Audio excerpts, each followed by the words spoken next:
अवघ्या 15 दिवसातच रस्त्याची दुरावस्था। मुळेगाव ते सर्वदेनगरपर्यंत नव्याने झालेल्या रस्त्याची दुरावस्था अवघ्या 15 दिवसातच रस्ता पूर्णपणे खड्डेमय झाला आहे। हैदराबाद हायवे पासून घरकुल, सर्वदेनगर, मोमीननगर व मुळेगावकडे जाणाऱ्या रस्त्याचे काम गेल्या 5 महिन्यापासून संथ गतीने सुरू होते। त्यातील मुळेगाव ते मोमीननगर या रस्त्याचे काम अर्धवट झाले आहे। हे झालेले काम देखील अतिशय निकृष्ट दर्जाचे आहेत। काम होऊन 15 दिवसही उलटले नाहीत तोवर या रस्त्यावरील डांबर निघून रस्त्यात खड्डे पडले आहेत। या अशा निकृष्ट दर्जाच्या कामास जबाबदार कोण?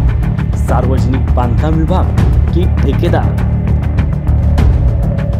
या अशा निकृष्ट दर्जाच्या कामावर संतप्त झालेले नागरिक आंदोलनाचा इशारा दिला आहे। वेळेतच या रस्त्याचे काम पूर्ण न झाल्यास तीव्र आंदोलन करण्याचा इशारा स्थानिक नागरिक यांनी दिले आहे।